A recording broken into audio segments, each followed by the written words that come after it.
Hello વિદ્યાર્થી મિત્રો, મારું નામ છે હસીલ પટેલ અને આજે ટોપિક પર વાત કરીશું ધોરણ 10 માં સ્ટાન્ડર્ડ મેથ્સ લેવું જોઈએ કે બેઝિક મેથ્સ લેવું જોઈએ.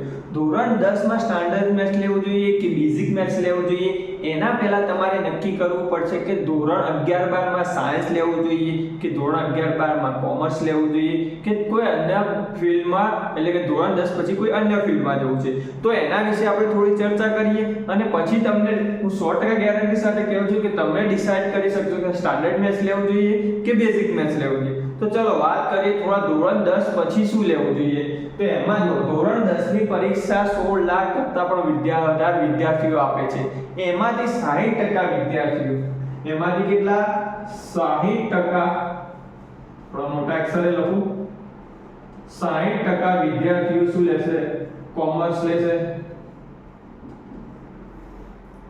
30% વિદ્યાર્થીઓ સાયન્સ લેશે અને વધેલા 10%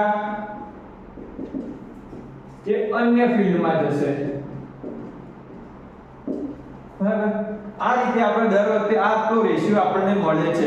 એમાંથી વાત કરીએ સ્ટાન્ડર્ડ અને બેઝિક માં મેન સાયન્સ માટે છે કે ભાઈ ધોરણ 10 પછી સાયન્સ 11 12 સાયન્સ માં બે ભાગ પડે છે, જેમ કે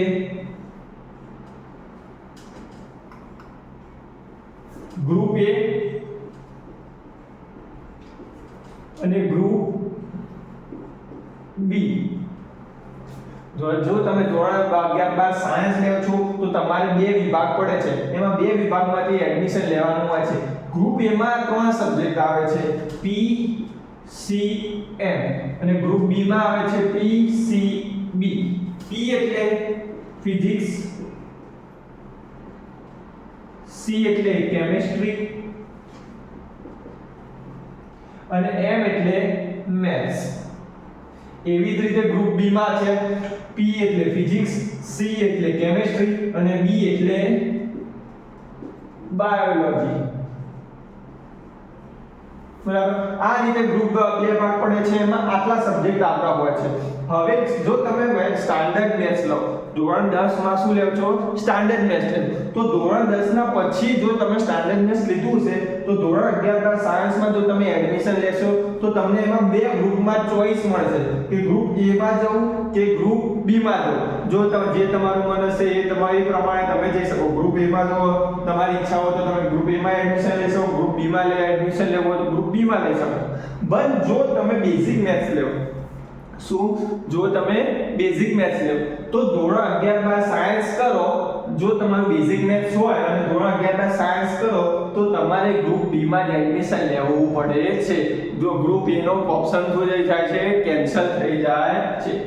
ગ્રુપ A નો ઓપ્શન શું થઈ જાય છે? કેન્સલ થઈ જાય છે. એ તમારે ધ્યાન આપવું. એટલે સ્ટાન્ડર્ડ મેથ્સ નો ફાયદો એ થશે કે તમારે 11 12 સાયન્સ માં તમને ઓપોર્ચ્યુનિટી મળશે કે ભાઈ ગ્રુપ A માં જવું કે ગ્રુપ B માં જવું. બરાબર, હવે ઓકે, આટલું આપણે ડિસાઈડ કરી લીધું ભાઈ ધોરણ 10 પછી આપણે શું કરવાનું છે. પણ સ્ટાન્ડર્ડ મેથ્સ અને બેઝિક મેથ્સ નું કોન્સેપ્ટ શું છે? હવે જો આમ વિચારો તો કોઈ નોર્મલી એક પેપર છે જેમાં સ્ટાન્ડર્ડ બેઝિક એવું કંઈ આવતું નથી. એમાં નોર્મલી પેપરમાં કેવું હોય, અમુક સવાલ સરળ હોય, અમુક સવાલ થોડા મધ્યમ એવા હોય, અમુક સવાલ થોડા ભારે હોય, જેથી એક એવું સારું એવું પેપર બને છે. એ પેપર આવશે તમારું સ્ટાન્ડર્ડ મેથ્સ જેવું જ આવશે જે નોર્મલી પેપર હોય છે. સ્ટાન્ડર્ડ મેથ્સ પેપર એટલે એનો મતલબ એ નહીં કે ભારે પેપર કહેવાય. સ્ટાન્ડર્ડ મેથ્સ એટલે નોર્મલી એક પેપર આવે જેમાં સરળ ભારે એવા પ્રશ્નો પૂછે અને તમારે પેપર આપવાનું. તો બેઝિક મેથ્સમાં ફાયદો શું થશે વધારે? બેઝિક મેથ્સમાં સ્ટાન્ડર્ડ મેથ્સ કરતાં પણ સરળ, સ્ટાન્ડર્ડ મેથ્સ કરતાં પણ કેટલું આવશે? સરળ આવશે. જેમાં એ તમને બેઝિક મેથ્સનો વધારે ફાયદો થશે. તો બેઝિક મેથ્સ લીધા પછી જો તમે આગળ કોઈ પણ ફિલ્ડમાં જાઓ છો તો જે માટે ગણિત માટે એટલે મેથ્સ માટે જે પણ ઓપ્શન હોય છે એ તમારા માટે શું થઈ જાય છે? બંધ થઈ જાય છે. આટલું જો આપણે સ્ટાન્ડર્ડ મેથ્સ માટે હતું. જો વધારે જાણકારી મેળવવી હોય તો તમે અહીંયા અમારે બ્રાન્ચ ઉપર કોન્ટેક્ટ કરી શકો છો અને ચેનલને સબસ્ક્રાઇબ, લાઈક અને શેર કરવાની